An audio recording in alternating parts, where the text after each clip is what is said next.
The story of the Philippines begins before written records, when ancient seas shaped the land and our earliest ancestors arrived not by boat, but on foot.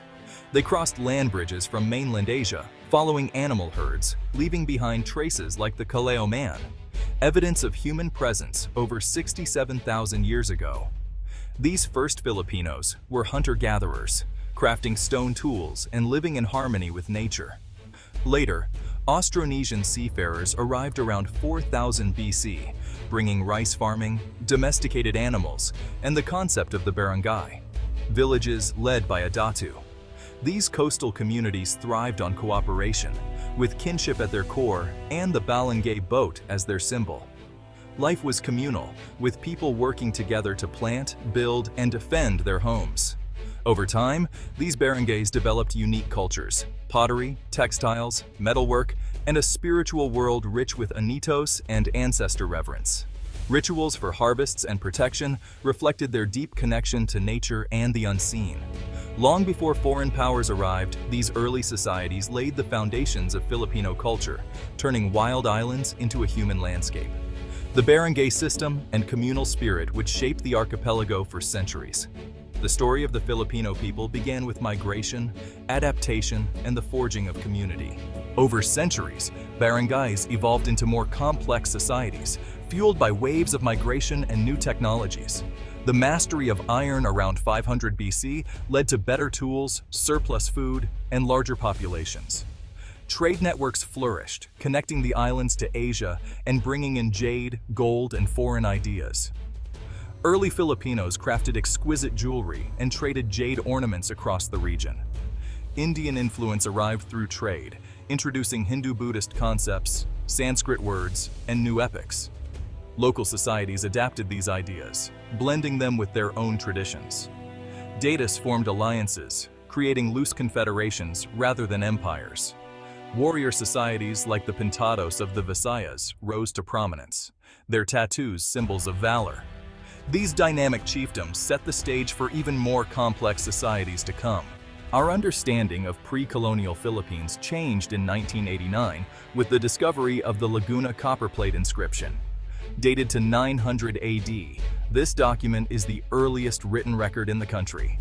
Written in a mix of Old Kawi, Old Malay, and Sanskrit, it reveals a cosmopolitan society connected to Southeast Asia. The inscription is a legal document clearing a debt, showing a society with law, governance, and a monetized economy. It mentions leaders and settlements we recognize today, proving early Filipinos had organized communities and systems of writing. The copperplate pushes back our recorded history by centuries, revealing a sophisticated civilization before Spanish arrival. It's a rare window into a literate, interconnected, and flourishing 10th century society. By the 10th century, the Philippines was a vital hub in Asia's maritime trade. Chinese records mention Maay, a prosperous trading partner known for honesty and rich resources. Coastal communities grew into city-states like Tondo, Majaas, and Cebu, each controlling trade routes and territory. Societies were stratified but mobile, datus and rajas at the top, freemen and alipin below, with opportunities for advancement.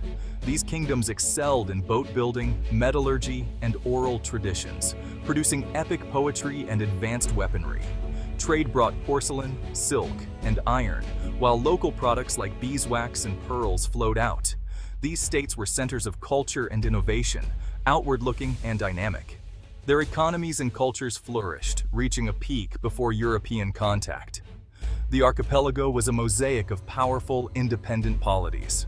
Long before colonization, Filipinos were already part of a global network. In the 13th century, Muslim traders and missionaries brought Islam to the southern Philippines. Local chieftains and coastal communities embraced the faith, often through trade and intermarriage. Sharif-ul-Hashim established the Sultanate of Sulu, uniting barangays under Islamic law and a centralized ruler. Islam spread to Mindanao, where Sharif Muhammad Kabungsuan founded the Sultanate of Maguindanao. These sultanates had bureaucracies, legal codes, and military power, maintaining ties with other Muslim states. By the Spanish arrival, Islam was firmly rooted in the south and spreading northward. The archipelago became a frontier between expanding Christianity and entrenched Islam, shaping centuries of conflict and identity. In 1521, Ferdinand Magellan's Spanish expedition arrived, marking the start of a new era. Initial encounters were peaceful, but Magellan's demand for submission led to the Battle of Mactan, where Lapu-Lapu's forces killed him. Spanish colonization paused, resuming in 1565 with Miguel López de Legazpi's more strategic approach. Legazpi established settlements in Cebu and Manila, defeating local rulers and naming the islands Las Islas Filipinas. Manila's location made it the perfect colonial capital for administration and trade. The Spanish began systematic conquest and Christianization, often using both force and persuasion. For the first time, the archipelago was unified under a single authority. The Spanish crown imposed centralized rule, replacing the old order of datus and rajas. This unification created the political entity we know as the Philippines. The arrival of Spain marked a profound transformation in Filipino society. Spain transformed the islands into a Catholic colony, with friars establishing parishes at the heart of community life. The reducción policy resettled people into villages centered on the church, making administration and the encomienda system and later direct taxation enriched the crown, but often led to abuse. The Manila-Acapulco galleon trade made Manila cosmopolitan, but did little for local development.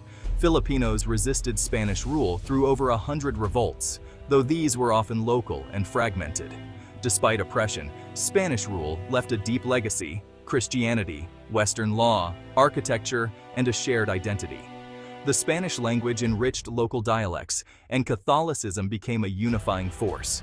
By the 19th century, a new class of educated Filipinos, the ilustrados, emerged.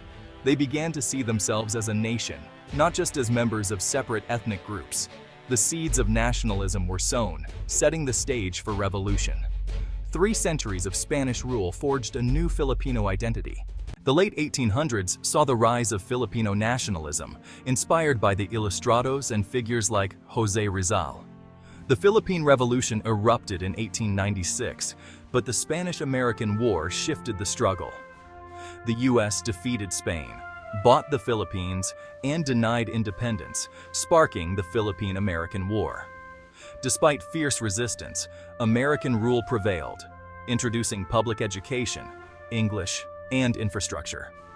Gradual political reforms led to the Philippine Commonwealth in 1935, with Manuel L. Quezon as president.